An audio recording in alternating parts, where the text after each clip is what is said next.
హైదరాబాద్ నగరంలో పలుచోట్ల enforcement directorate అధికారులు సోదాలు నిర్వహిస్తున్నారు. సికింద్రాబాద్ మహేంద్ర హిల్స్ లో ఈడీ సోదాలు కొనసాగుతున్నాయి. ప్రముఖ వ్యాపారవేత్త బూర్గు రమేష్, ఆయన కుమారుడు విక్రాంత్ మారేడుపల్లి నివాసాల్లో ఈడీ తనిఖీలు చేస్తోంది.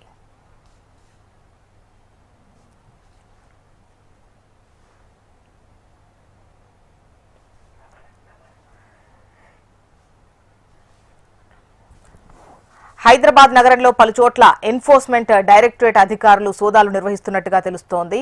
సికింద్రాబాద్ మహేంద్ర హిల్స్ లో ఈడీ సోదాలు కొనసాగుతున్నాయి. ప్రముఖ వ్యాపారవేత్త బూర్గు రమేష్, ఆయన కుమారుడు విక్రాంత్ నివాసాల్లో సోదాలు కొనసాగుతున్నట్టుగా తెలుస్తోంది.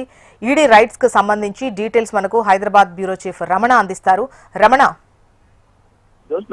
నిన్న ఐటీ అధికారులు బంగారు వ్యాపారులకు సంబంధించిన నివాసాలను టార్గెట్ చేసుకుని సోదాలు కొనసాగించారు. ఈ రోజు ఈడీ రంగంలోకి దిగింది.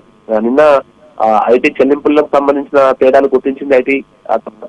ఈ రోజైతే ముఖ్యంగా చాలా పెద్ద మొత్తంలో పెమా నిబంధనలకు ఉల్లంఘనగా బంగారం వ్యాపారం చేస్తున్న చాలా మంది తమ వ్యాపారాలు కొనసాగిస్తున్నారు. ఇక్కడ నుంచి డబ్బును విదేశాలకు మళ్లించి అక్కడి నుంచి మళ్ళీ నేరుగా ఇక్కడ తమ ఖాతాల్లోకి మళ్లించుకుంటున్న విధానాన్ని కూడా ఈడీ గుర్తించిన నేపథ్యంలోనే ఈ బంగారు వ్యాపారాలకు సంబంధించి వారి ఇళ్లలో వరుసగా సోదాలు కొనసాగిస్తుంది. ఇప్పుడైతే ప్రస్తుతం మనకు సికింద్రాబాద్ మహేంద్ర హిల్స్ సంబంధించి బూర్గు రమేష్, బంగారు వ్యాపారి బూర్గు రమేష్, ఆయన కుమారుడు ఏఓసిలో నివాసం ఉండే విక్రాంత్ నివాసంలో ఏకకాలంలో అయితే సోదాలు కొనసాగిస్తోంది.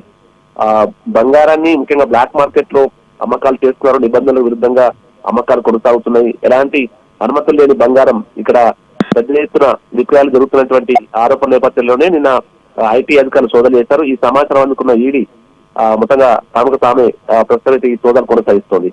ఇంకా సోదాలు అయితే కొనసాగుతున్నాయి. తెల్లవారుజామున 6 గంటల నుంచే 5:30-6 గంటల ప్రాంతం నుంచే సోదాలు మొదలుపెట్టినటువంటి ఈడీ బృందాలు ఇంకా కంటిన్యూగా అయితే ఇప్పుడు సోదాలు చేస్తూ ఉన్నాయి. నిన్న మనం చూసాం 3 తెలుగు రాష్ట్రాలు, రెండు తెలుగు రాష్ట్రాల్లో హైదరాబాద్, అటు విజయవాడ, వరంగల్, ఈ 3 ప్రాంతాల్లో కూడా ఏకకాలంలో ఐటీ సోదాలు చేసింది. ఇప్పుడైతే ప్రస్తుతం ఈడీ అయితే మనకు హైదరాబాద్, సికింద్రాబాద్ ఆ ప్రాంతంలో ఈ సోదాలు కొనసాగిస్తుంది. పూర్తి స్థాయి సమాచారం రావాల్సి ఉంది.